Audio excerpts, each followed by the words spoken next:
Session के हंगामादार रहने की उम्मीद है। वजह क्या है? हिज़्ब इख्तिलाफ चुनाव के दौरान नेशनल कॉन्फ्रेंस की जानिब से किए गए वादों को लेकर के उमर सरकार को घेरने की पूरी तैयारी में है। वहीं स्टेटहुड रिजर्वेशन पॉलिसी और आर्जी मुलाजमीन की मुस्तकली को लेकर के यानी कि परमानेंट करने को लेकर के इलाकाई पार्टियां भी सरकार से मुश्किल सवालात करने की तैयारी में है। इजलास के दौरान सबकी नजरें नेशनल कॉन्फ्रेंस और कांग्रेस के रवैये पर भी टिकी हुई है, क्योंकि पीडीपी और नेशनल कांग्रेस खेल बिगाड़ भी सकती है, संवार भी सकती है। राज्यसभा ज़िमनी इंतखाबात को लेकर के तनाज़े के बाद ये दिलचस्प देखना होगा कि एनसी और कांग्रेस किस हद तक असेंबली में एक दूसरे से ताउन करते हैं, क्योंकि ऑनेस्टली अगर बोलें तो अब तक तो नहीं हुआ। 9 रोज़ा ऑटम सेशन की शुरुआत खास तौर पे फौत हो चुके साबिक असेंबली मेंबरान को खराज अकीदत यानी श्रद्धांजलि देते हुए होगा और जुमा को राज्यसभा के 4 सीटों के लिए वोट डाले जाएंगे, जिसमें भी खेल होने हैं। 2021 से ये सीटें खाली पड़ी है। चौथी सीट के लिए सत शर्मा और इमरान नबीदार में मुकाबला है।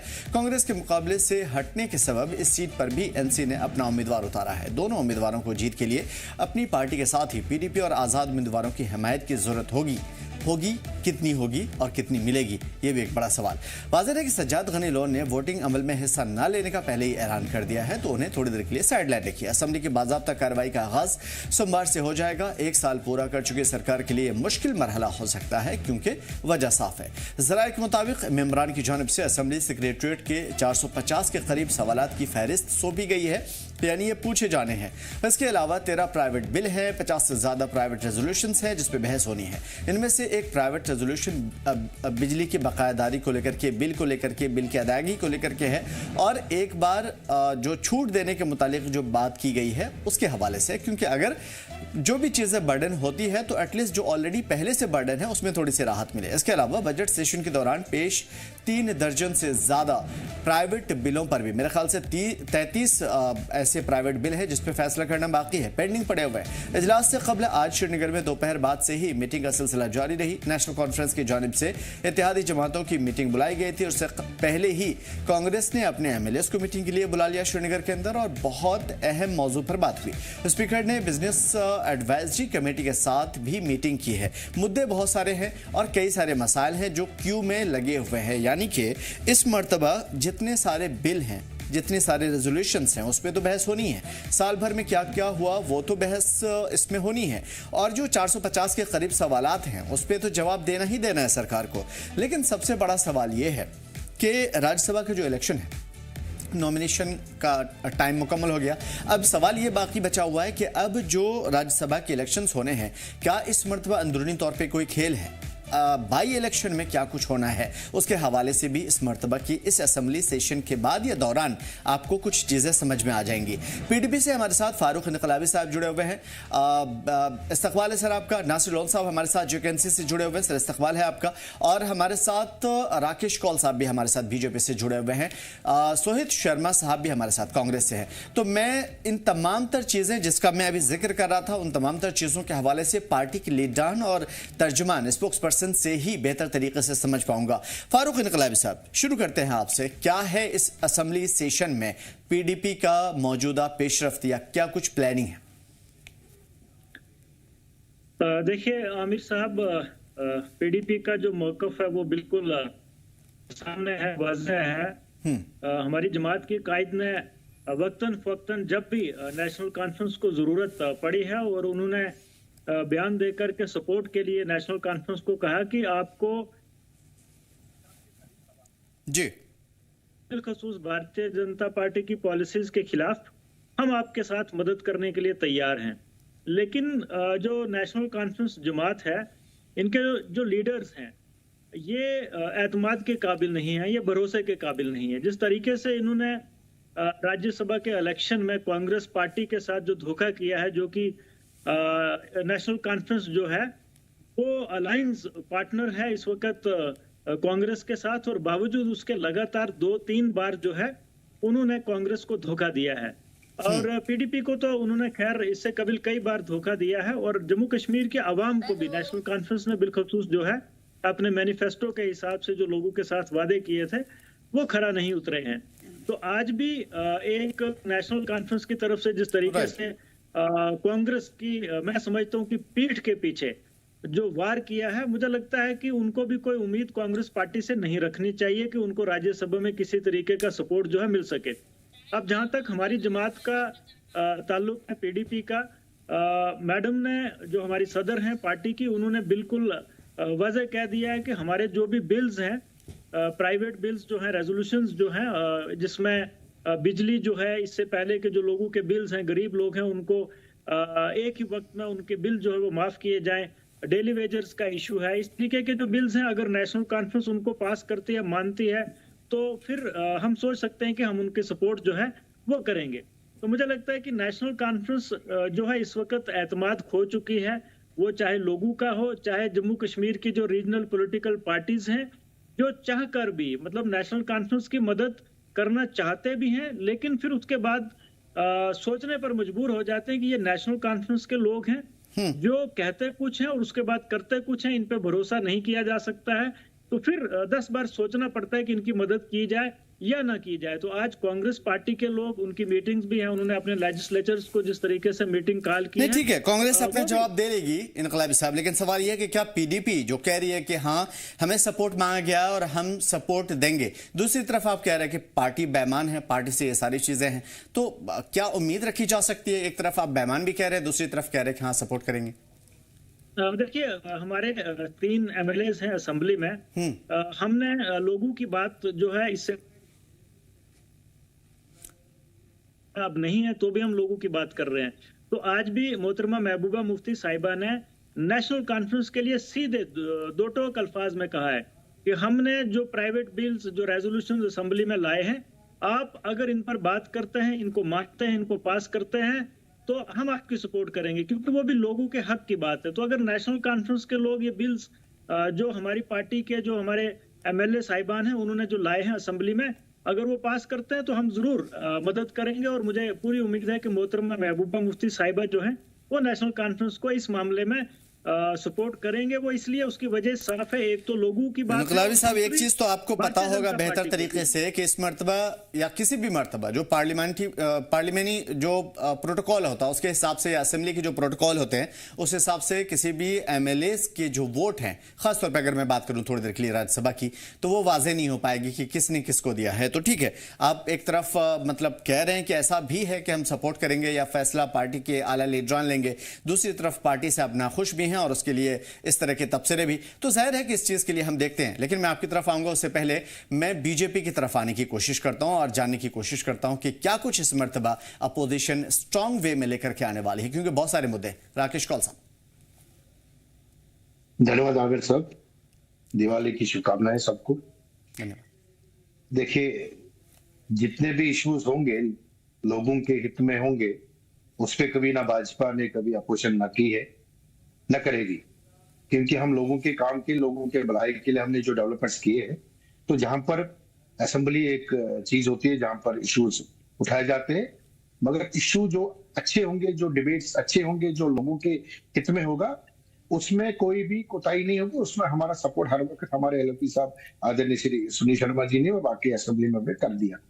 मगर ये ऐसे हंगामे खुद करते फिर थोपती भाजपा कर, क्योंकि 370 के आड़ में अब पहले इन्होंने डेली वेजों का तो जो मसला था, जो एलएलपी साहब ने उस टाइम कहा था हम इस पे डिबेट करेंगे, तो 3 दिन उन्होंने उसमें निकाले कि 370 के, अब वो भी खत्म हो गया। अब इस वक्त चल रहे कि हमारा स्टेटहुड आ जाए। अब ये सारे अफेरे भाई, मसेरे भाई एक ही थाली के जट्टे बैठे, इनको क्या है, अब पहले शर्तें लगेंगी, उसके बाद किसको सपोर्ट करेंगे। मैंने कहा ना, पिछली डिबेट में भी मैंने आमिर साहब आपको कहा था कि ये टनल के बाद एक बात करते हैं और टनल के बाद जब दिल्ली पहुंचे वहां एक बात करते हैं। अब इनकी खुद की पता नहीं किसको क्या करना है। हम बिल्कुल है, हम एक ही उस पर चले हैं, राह पर चले, हमारा दिशा एक ही है, हम दिशा से भटकने वाले लोग नहीं है। हमारी पार्टी वैसी है, गरीबों की पार्टी है, हम लोगों के हित में काम किया। हमने कभी इलेक्शन कश्मीर वैली में तो जीता नहीं है, फिर भी हमने काम किया और डेवलपमेंट सब देश की कर दी है। तो हम डेवलपमेंट पर इश्यू करते हैं जहां पर इनके कौन सब गरीबों की पार्टी में सबसे ज्यादा पैसे आप ही लोगों के पास। देखिए, पैसा जितना कांग्रेस, आप बताइए कौन से पैसे हमारे पास, बताइए आप। मतलब तो सबसे बड़ी पार्टी है, कैडर बेस पार्टी है और एमपी एमएलए हैं इतने सारे, तो पैसे तो आप ही के पास होंगे। जाहिर है मेरे पास कोई रिपोर्ट नहीं है। बिल्कुल भाई साहब, आपको ये टाइम भी पता होगा जब हमारे पास 2 एमपी थे जी। लोगों का प्यार में लोगों ने दिया, हमने देश के लिए काम किया है।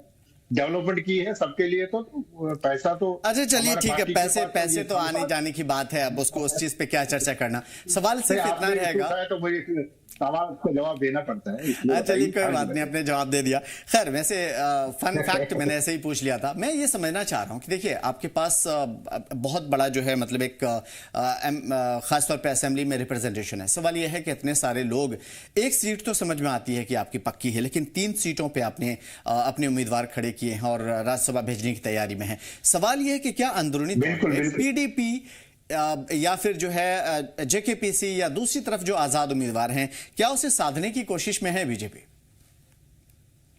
देखिए भाई साहब, बहुत सारे लोग तंग आ चुके, इनके अपने भी असेंबली मेंबर्स या पीडीपी के हो या नेशनल के या कांग्रेस के हैं, तो इनको पता है कि इन लोगों ने कुछ किया नहीं, काम के ऊपर फोकस नहीं करते, सब कुछ करते, तो आगे देखिए हमने 3 पर दावा ठोका और आप रिजल्ट आने पर आपको, आप मुझे डिबेट में लीजिए, आप तीनों के तीनों सीट जीतेंगे।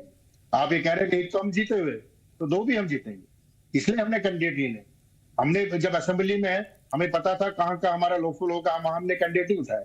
आज हमारे बड़गाम पर हमने कैंडिडेट उठा दिया, हमें पता हम जीतेंगे वहां, क्योंकि लोगों का काम नहीं हुए। अब खुद मैंने पिछली बार भी कहा, बार बार कहने से अच्छा नहीं लगता है, अभी एमपी साहब ने क्या कहा, उससे हट गए पूरे, मेरा कोई बैनर पे नाम नहीं आना चाहिए, मैं किसी के घर नहीं जाऊंगा। तो जब इनके अपने लोग खुश नहीं है तो भाजपा के नहीं तो पता नहीं आपने दिल्ली में क्या खिला पिला रखा है कि जो एमपी अगारोला मेहदी हैं वो खिलाते हैं ना खिलाते हैं, हम काम का, हमारी पार्टी ना खिलाती है, हम ना पिलाते हैं ना खिलाते हैं।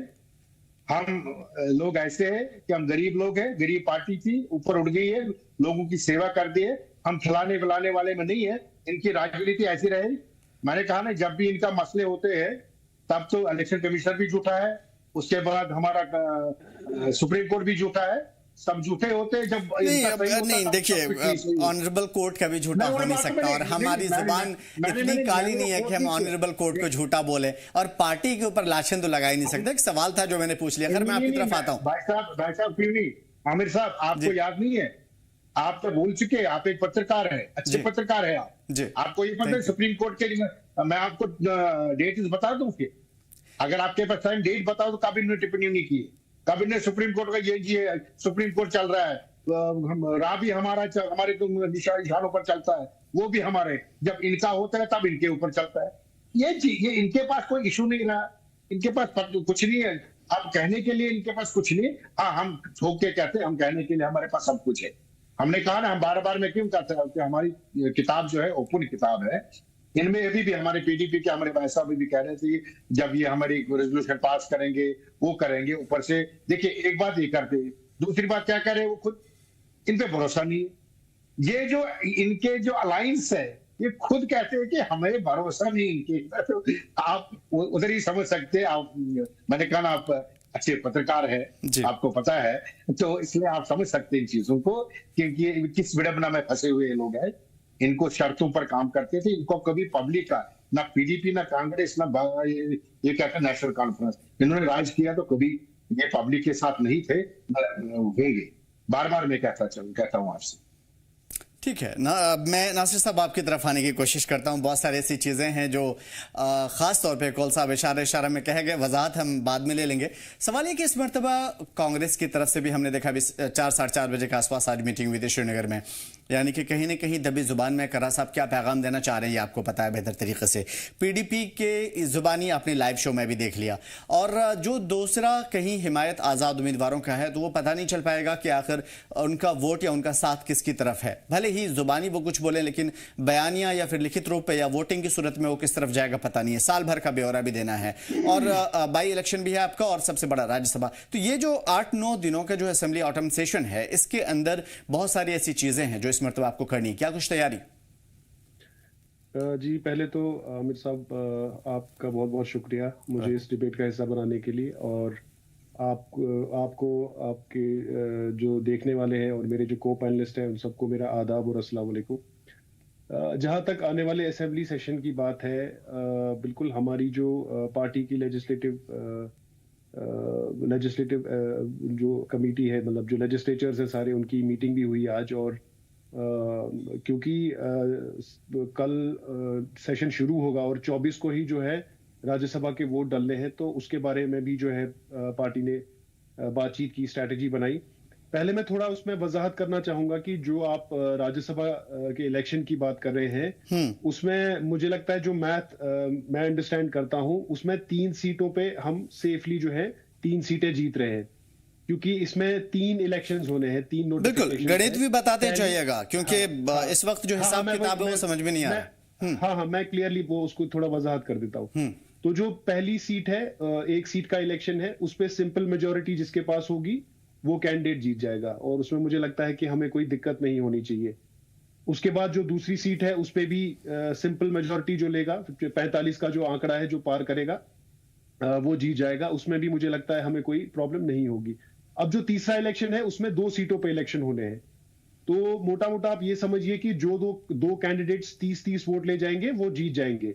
तो उसमें भी 1 सीट जो है मुझे लगता है हमारे जो 1 सीट है वो काफी सेफ है, क्योंकि 30 वोट चाहिए, तो एक कैंडिडेट के लिए हमारे पास सेफली 30 वोट है। अब जो चौथी सीट है, चौथी सीट में बीजेपी को 2 वोट चाहिए बाहर से, और अगर कोई एब्सटेन करता है तो उन्हें एक एज मिल जाएगा, तो 29 ही चाहिए होंगे, लेकिन फिर भी उन्हें 1 वोट चाहिए होगा बाहर से। तो अगर चौथी सीट पे कांग्रेस, पीडीपी और जो बाकी इंडिपेंडेंट्स है वो हमें सपोर्ट करते हैं, तो हम चौथी सीट भी ले सकते हैं। अब इसमें देखिए, जो इस वक्त इलेक्शन है वो सिर्फ 2 पार्टियां लड़ रही हैं। देख लीजिए साहब, आप बीजेपी को हल्के में ले रहे हैं, जो आपने स्टेटमेंट दिया अभी। मैं हल्के में नहीं ले रहा हूं, मैं आपको एक क्लियर पिक्चर दे रहा हूं कि किस तरह से जो है नंबर्स क्या है और एज किसको है और फाइट किस सीट पर है। तो जो चौथी सीट है उस पर थोड़ी सी फाइट है, लेकिन उस पे भी अगर हमें बाकी सब लोग साथ देते हैं तो हम वो सीट भी जीत सकते हैं। अच्छा ठीक है, नासिर साहब, सिर्फ एक सवाल मैं आपसे करूंगा, फिर आप पूरी बात कर लीजिएगा। मुझे एक बात बताइए, साल भर तो आप पीडीपी और जेकेपीसी, जेकेएपी और इस तरह की जितनी भी पार्टियां हैं सबको गलियाते रहे, उनको बुरा भला कहते रहे। बुरा भला कहने का मतलब ये कि उनको भाव नहीं दिया, अगर साफ शब्दों में बोलूं तो। और अब आप सोच रहे हैं कि आपकी वो हिमायत करेंगे कैसे, और फिर आपने अपील भी कर डाली। आपको क्यों लग रहा है कि ये पार्टियां आपको सपोर्ट करेंगी? पॉलिटिक्स बहुत प्रैग्मेटिक होती है। पॉलिटिक्स में जैसी सिचुएशन आती है आप उस हिसाब से जो है डिसीजंस लेते हैं, और वही एक रीजन है। क्योंकि देखिए, हमारी और पीडीपी की लाख डिफरेंसेस हो, एक चीज पे जो है मुझे लगता है हम लोग इत्तेफाक रखते हैं कि बीजेपी ने जो पिछले 10 साल में हाल किया जम्मू कश्मीर का, बिलखुसूस पिछले 5 साल में, उसकी वजह से बहुत ज्यादा खराबी हुई। तो बीजेपी के साथ ना हम हैं ना वो हैं। तो अगर इस वक्त वो हमारा साथ नहीं देते हैं तो बीजेपी को फायदा हो रहा है।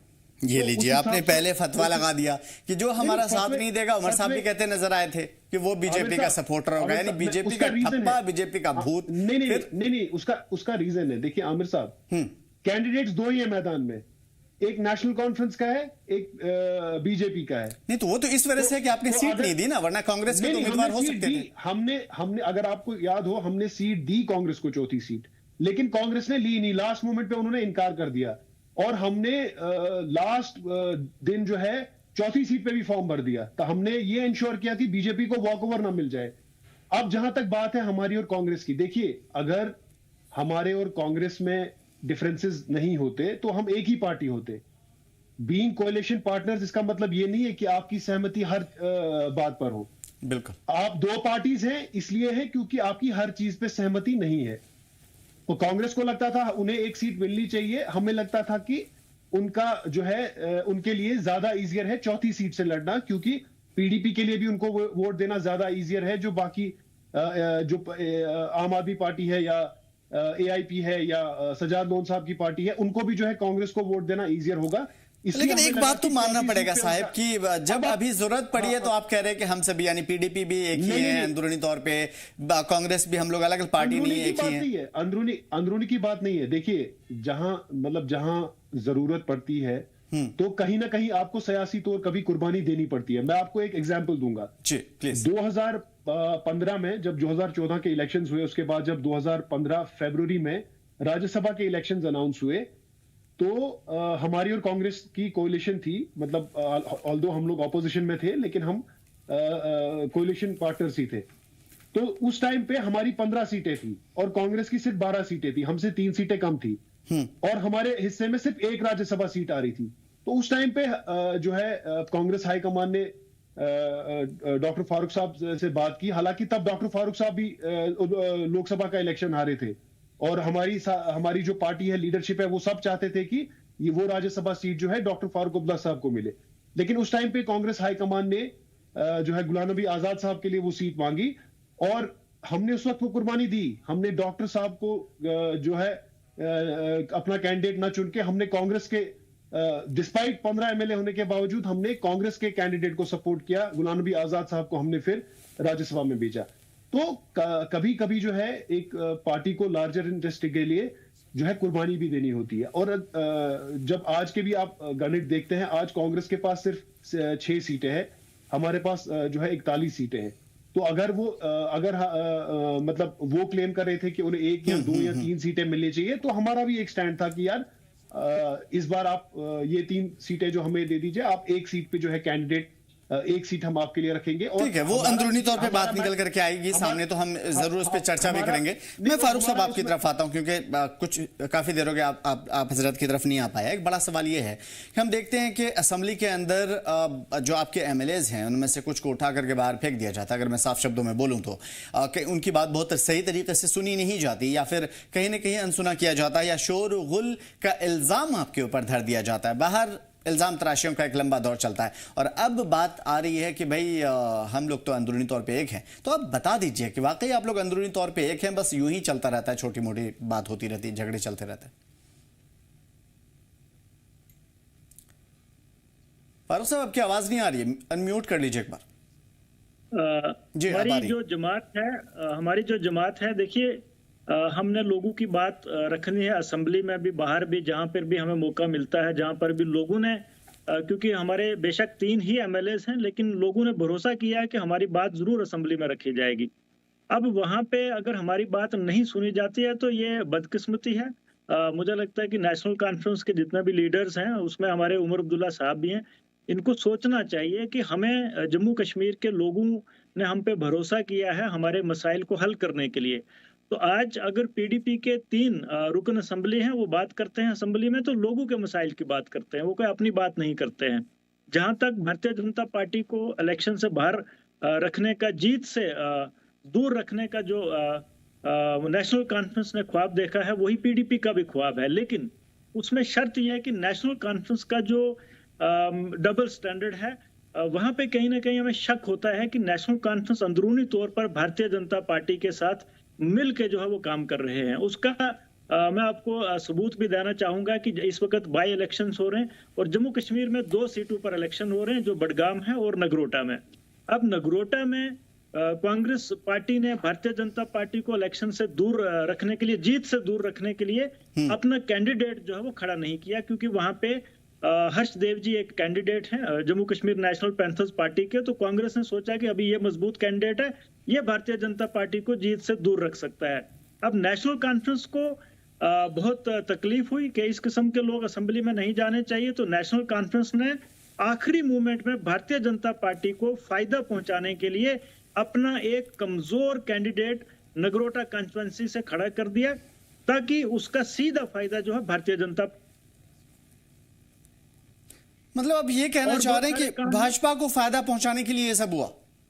बिल्कुल बिल्कुल, 150% नेशनल कॉन्फ्रेंस अंदरूनी ये क्या बात हुई साहब? वो तो कह रहे हैं कि हम दोनों मियां भाई एक ही हैं, अब आप कह रहे हैं कि बीजेपी और एनसी एक है। मतलब एक बड़ा सवाल पैदा हो गया। मैं भारतीय जनता पार्टी की और नेशनल कॉन्फ्रेंस की जो अंदरूनी साठगांठ है, उस पर एक और बात रखना चाहूंगा। वो ये है कि रिसेंटली हमारे होम मिनिस्टर साहब ने, अमित शाह साहब ने जो है स्टेटहुड के बारे में एक बयान दिया था 2-3 दिन कबल।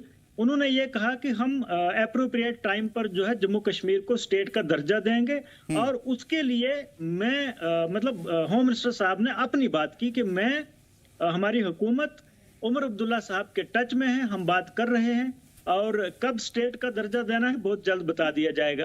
आप समझिए इस बात को कि उमर अब्दुल्ला साहब जब चाहेंगे तब जम्मू कश्मीर को स्टेटहुड का दर्जा मिलेगा। बात बताइए इनकलाबी साहब, ये तो कॉमन सी बात है कि जो यूटी की गवर्नमेंट है और सेंट्रल गवर्नमेंट है, अगर स्टेटहुड के ऊपर बात आएगी तो ऑब्वियस सी बात है कि एक बैकडोर चैनल होगा जिसके जरिए बातचीत होगी और उसके बाद स्टेटहुड का मसला होगा। तो इसमें बुरा क्या है? देखिए वही तो हम कहना चाहते हैं कि जब उमर मैं आता हूं नासिर साहब आपकी तरफ, उससे पहले जी। उमर अब्दुल्ला साहब जब बात करते हैं तो वो भारतीय जनता पार्टी के ऐसे खिलाफ बोलते हैं कि जैसे कभी उनसे मुलाकात नहीं की, लेकिन 2 दिन के बाद आज बयान देते हैं भारतीय जनता पार्टी के खिलाफ, और 2 दिन के बाद चलिए इसका जवाब कौल साहब ही बेहतर तरीके से देंगे। कौल साहब माफी, बहुत देर से आपकी तरफ आ नहीं पाया। सवाल ये कि सच में मतलब हर रोज कुछ न कुछ नई नई चीजें बाहर आ रही है साहब। आप लोगों के पास एनसी भी है, एनसी कह रही है कि नहीं साहब हम तो अलग हैं, पीडीपी कह रही है ना दोनों भाई भाई हैं। हम साहब देखिए, एक कंफ्यूजन में है,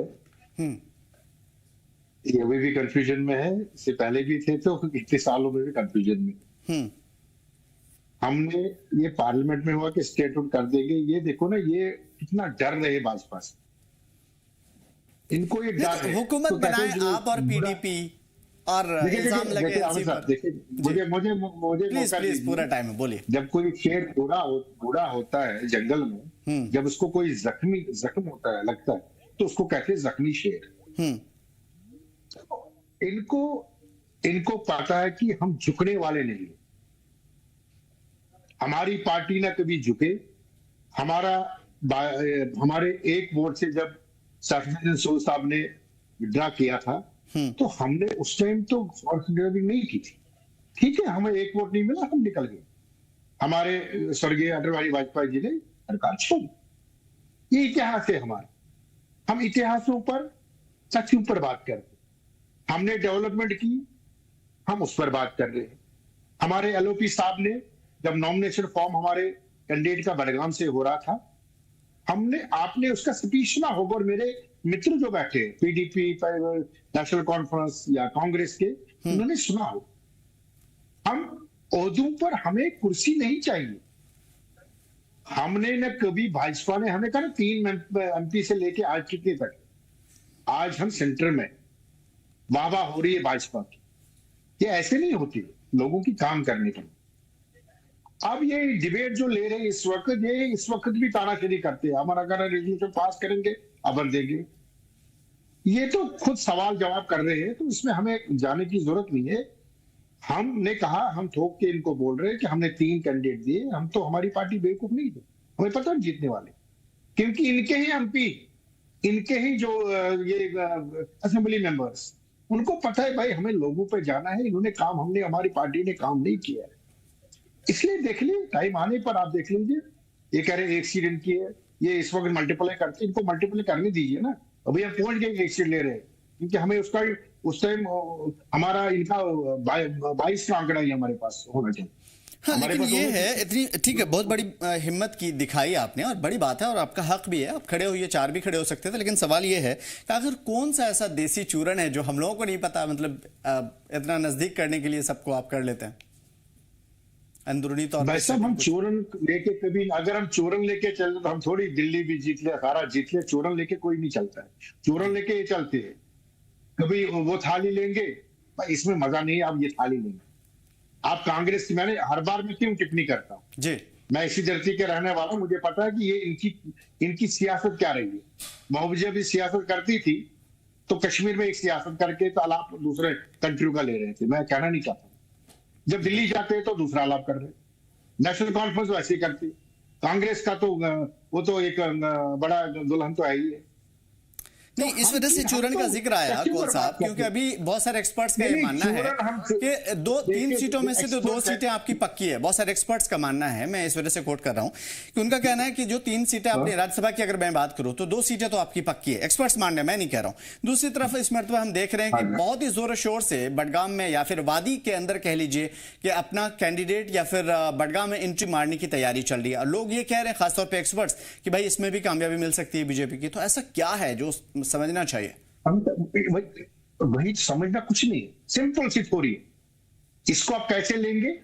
बड़गाम में इनके एमपी साहब जीते, उन्हीं एमपी साहब ने हर जगह इनको जितवा दिया। और विडा में देखो, लोगों को पता चला जब उसने प्रॉमिस देखी, इनके चीफ मिनिस्टर साहब, हमारे भी चीफ मिनिस्टर साहब, देखिए प्रधानमंत्री जी कहा ना, मैंने सबका पता, चीफ मिनिस्टर हमारे। चलिए, सबका साथ, सबका विकास और सबका विश्वास। देखिए प्लीज, इन्होंने क्या कहा, मैं बड़गाम की सीट नहीं छोड़ूंगा जब मार्जिन से जीता है। एक तो विश्वासघात कर दिया उमर साहब ने वहां पर। उसके बाद जो काम उन्होंने बोला था, जो मैनिफेस्टो बना, उसका एक काम भी नहीं। इसीलिए इनके एमपी साहब, हम वोट नहीं कर रहे क्योंकि दुनिया जानती। उन्होंने कहा कि मैं कौन सा चेहरा लेके वहां जाऊं, और आज उन्होंने पूरे अपने हर एक जो उनका ट्विटर है, सब भी एवरीथिंग, फेसबुक, कि मेरा कोई भी पोस्टर नहीं लगना चाहिए। आप देख लीजिए, इनका घर का ही सदस्य जब ये कहता है तो उसको भी दिल से हताश हुए, मतलब उसको, मतलब लोगों के पास क्या बोल के जाए। इसलिए आज बड़गाम के लोगों ने फैसला किया है, क्योंकि आपने ये चचेरे भाई को देंगे ना मसेरे भाई को देंगे, ये सारे मसेरे भाई चचेरे भाई है, इनको नहीं देंगे। अब इन्होंने कहा भाई एक मौका आज हम, अब वहां का ही हमारा कैंडिडेट है, हम आज भाजपा को भी मौका देंगे। ये तो ये लोग कह रहे हैं कि ये चचेरे मसेरे भाई के बीच में फूट डालने का काम बीजेपी करती है। देखिए, ये कुछ भी कहे, हम उन पर, उस पर डिबेट हम नहीं करते। हाँ, बिल्कुल ठीक है, मैं असेंबली पे वापस आएंगे। उससे पहले सुहेद शर्मा साहब का इस्तकबाल कर लेते हैं, कांग्रेस से हमारे साथ जुड़ चुके हैं। मैं कॉल साहब आता हूँ, कुछ सवाल जो है जो बहुत जरूरी है, जिसका जवाब जानना जरूरी है। और नासिर साहब आपकी तरफ भी आता हूँ। इस मरतबा हमने देखा कि 4 साढ़े 4 बजे के आसपास श्रीनगर में मीटिंग हुई है, और बहुत ही खास मीटिंग हुई है शर्मा साहब। और इसमें हमने ये भी देखा है कि आपने बडगाम वाली सीट छोड़ दी, वहां पर आपने कैंडिडेट नहीं उतारा, और इतनी नाराजगी कि आपने बताया था कि नहीं। फिर उसके बाद राज्यसभा के लिए आप खड़े नहीं हुए, तैयार नहीं हुए, और आपकी जो आपकी मनपसंद चीजें थी हुई नहीं। क्या हम ये समझें कि इस मर्तबा असेंबली में कुछ अलग देखने वाले हैं, कांग्रेस का अलग कोई रूप देखने वाले? साहब आपको आदाब, सब पैनल को नमस्कार। सर बात ऐसी है कि जिस तरह से जी कांग्रेस ने हमेशा जम्मू कश्मीर के बारे में ही सोचते रहे हैं, और वो इसी सोच में कि जम्मू कश्मीर की भलाई, उसकी शांति, उसकी सुरक्षा के लिए कांग्रेस से जो हो सके वो कर सके, और कांग्रेस वैसे ही करती आई है। 1972 से लेकर देखो या 2008 तक देखो तो कांग्रेस ने वैसा ही किया।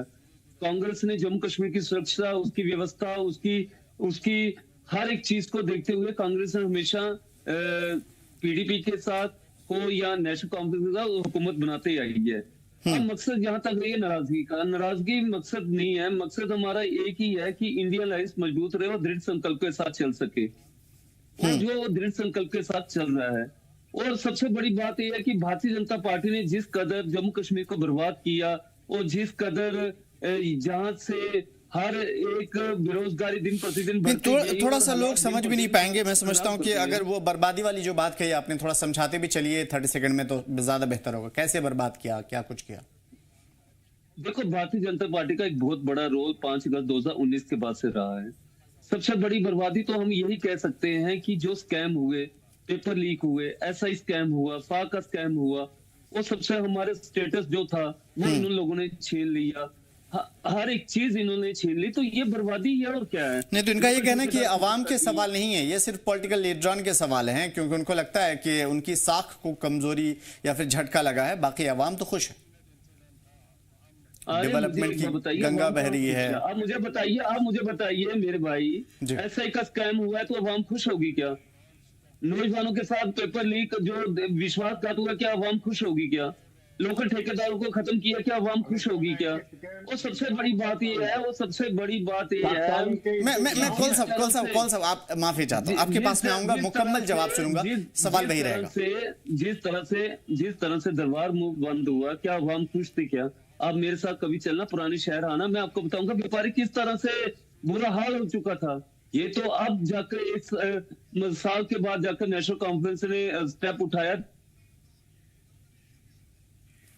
चलिए इस सवाल का जवाब कौल साहब ही देंगे तो ज्यादा बेहतर है, लेकिन उससे पहले मैं कौल साहब मैं आता हूं जरा सा। काफी देर हो गया नासिर साहब से बातचीत नहीं हुई, पीडीपी के भी बहुत सारे सवाल हैं और बीजेपी के भी बहुत सारे सवाल हैं। नासिर साहब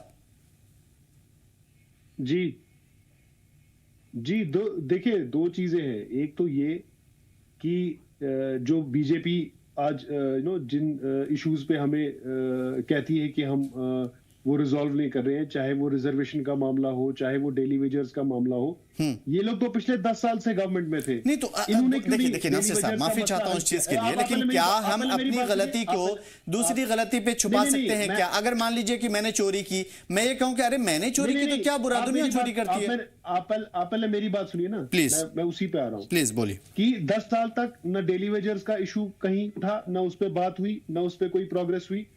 रिजर्वेशन तो उल्टा इन्होंने ही हम पे थोपी, जो इन्होंने उसमें चेंजेस किए।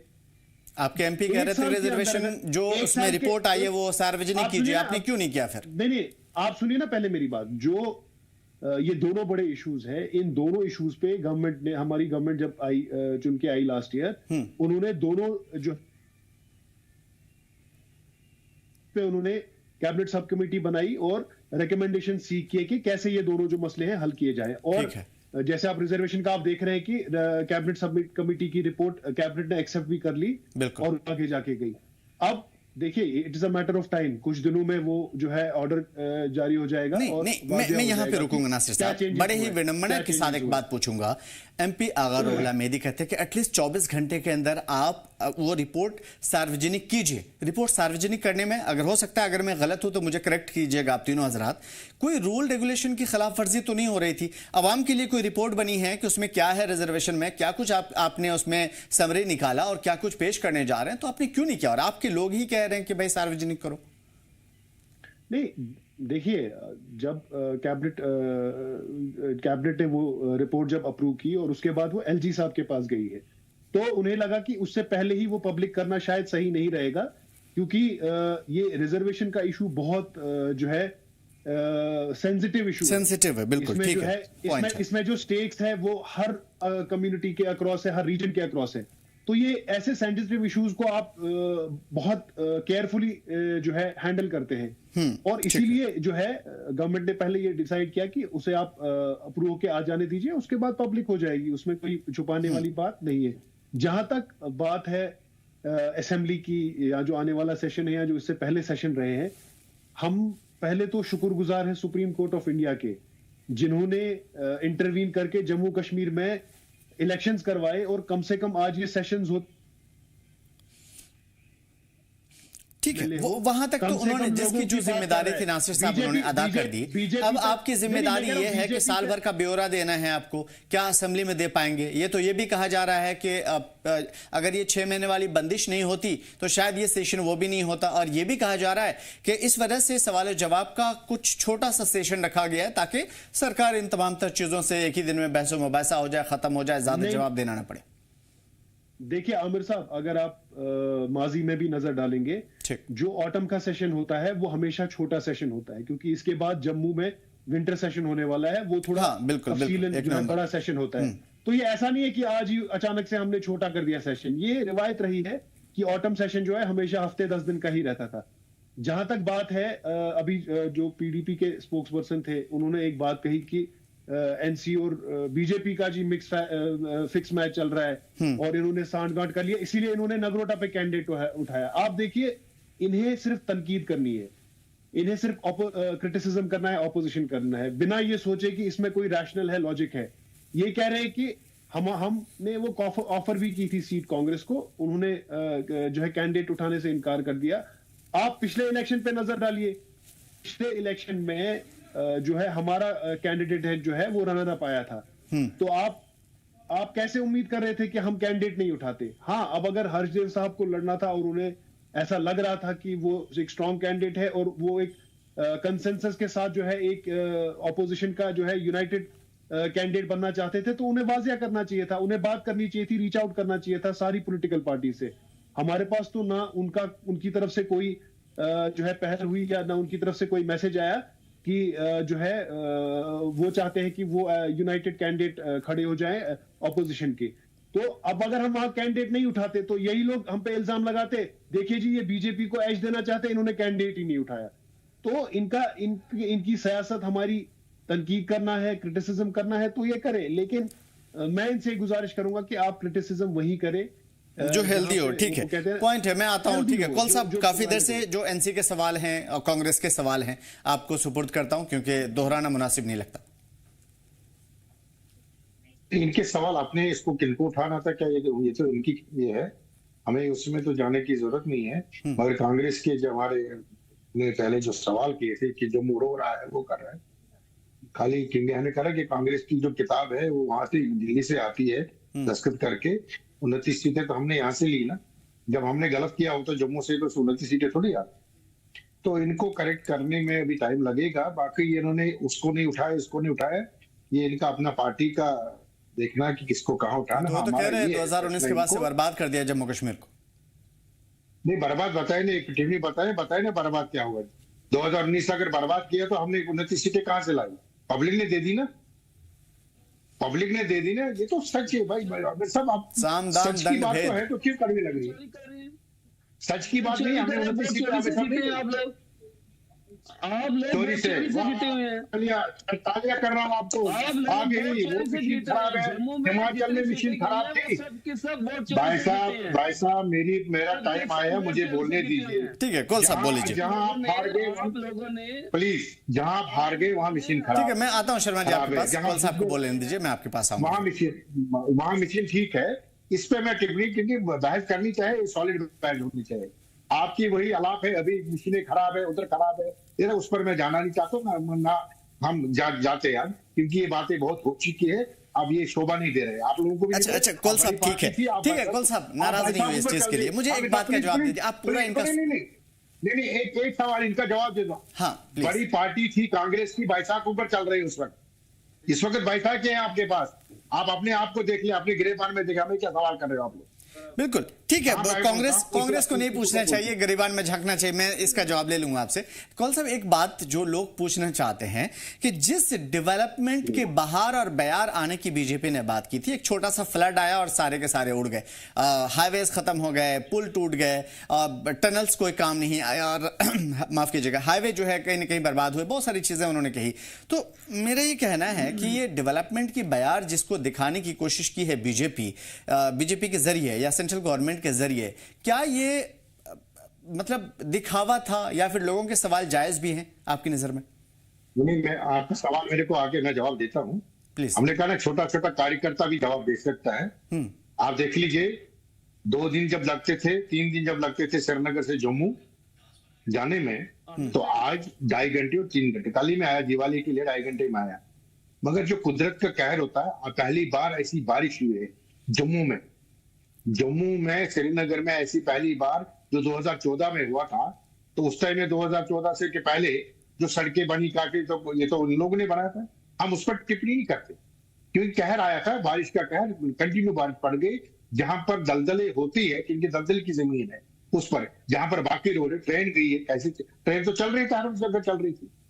आप क्रेडिट दीजिए, आप क्रिटिसाइज कीजिए, अच्छी बात है, क्रिटिसाइज करना डेमोक्रेसी का हक है, मगर आप वो भी अप्रिशिएट कीजिए जो काम हुआ। आज 2.5 घंटे 3 घंटे में श्रीनगर आप जाते हो और वापस 2 चक्कर आप दिन में लगा सकते हो श्रीनगर के जम्मू।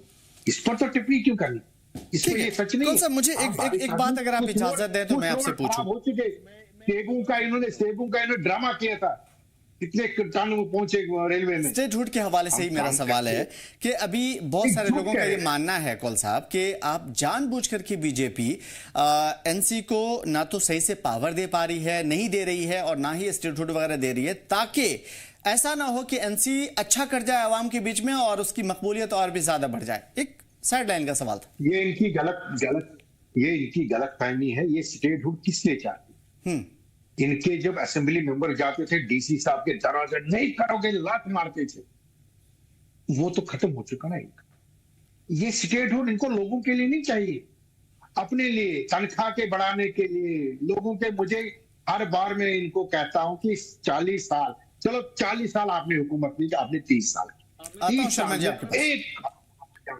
डेवलपमेंट के लिए बारे में बताइए, एक काम आपने 30 सालों में किया लोगों के लिए। कौन सी रोड आपने बनाई थी? हाँ, अपने मकान बने, उसको अप्रिशिएट हम कर रहे हैं आपको। इन्होंने अपने होटल्स बनाए पहलगाम में, अप्रिशिएट कर रहा हूं उनको। आप बताइए, 30 ही साल होगा हुकूमत। चलिए उसका जवाब ले लेते हैं जल्दी। शर्मा जी, आप कुछ कह रहे थे बीच में। अमित साहब, वक्त तो बहुत कम दिया, लेकिन मैं ये चाहता हूं कि मुझे थोड़ा सा प्लीज बोल लीजिए, बोलिए। सबसे हाँ कौल साहब कि ये जो दिल्ली से ऑर्डर चलता है, मुझे एक बार बताइए, जब पीडीपी के साथ अपनी हुकूमत बनानी था तो ऑर्डर कहां से आया था? दिल्ली से आया था।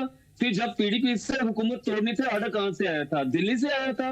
जब आर्टिकल 370 को खत्म करना था, ऑर्डर कहां से आया था? दिल्ली से आया था। तो ये जो दिल्ली की कठपुतली जो आप लोगों ने चलाई हुई है ना जम्मू कश्मीर में, आप लोगों ने बेड़ा गर्क किया हुआ है इस जम्मू कश्मीर का। और जिस तरह से जो हालात बने हैं जम्मू कश्मीर के, अब वो समय आ गया है कि हमारे मैक्सिमम नौजवान सब ड्रग्स की ओर भाग रहे हैं क्योंकि उनके पास नौकरियां नहीं है। और जो हालात इस समय बने हुए हैं, दिन प्रतिदिन भ्रष्टाचार बढ़ रहा है, कम नहीं हो रहा है। और जिस तरह से हालात भारतीय जनता पार्टी ने जम्मू कश्मीर के बनाने हैं, और जो आप कह रहे हैं 29 एमएलए आपके जीते हैं, वो भी वोट चोरी से जीते हुए हैं जम्मू में। कभी जम्मू में आकर देखना, उनको जितने वोट मिलने चाहिए उससे ज्यादा इन्होंने चोरी करके वोट लिए हुए हैं। तो ये इनके हालात हैं। और जहां तक रही अलायंस की बात, अमित साहब मैं क्लियर बताना चाहता हूं कि एनसी इंडिया अलायंस का एक हिस्सा है। और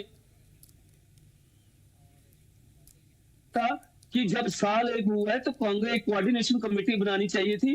उस कोऑर्डिनेशन कमेटी के साथ चलते तो और अच्छा काम होता है। लेकिन हमारा मकसद एक ही है कि हम चाहते हैं कि जम्मू कश्मीर को जनता को इंसाफ मिले।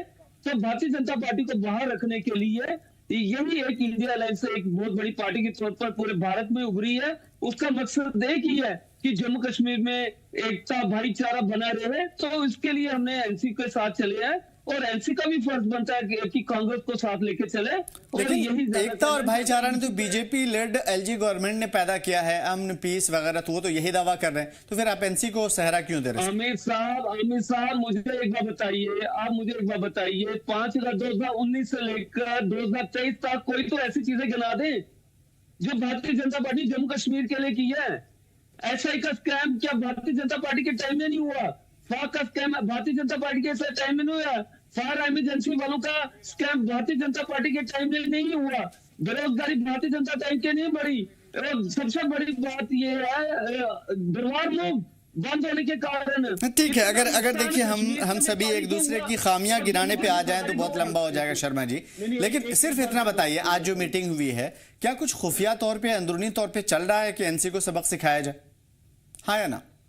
नहीं, देखो बात ऐसी है, मैं आमिर साहब बार बार एक ही बात कह रहा हूं कि जम्मू कश्मीर की खुशहाली के लिए उनको इंसाफ दिलाने के लिए कांग्रेस ने 1972 से लेकर अभी तक चलती आ रही है। उसका मकसद एक है कि जम्मू कश्मीर में शांति बनी रहे, सुख शांति रहे, व्यापार बढ़े, बेरोजगारी दूर हो, ये सब चीजें लेकर चलिए। अब चलिए यानी कि आप साथ में हैं। मैं असेंबली में देख लीजिए साहब, पकड़ूंगा आपको असेंबली में अगर कुछ बदलाव हुआ तो।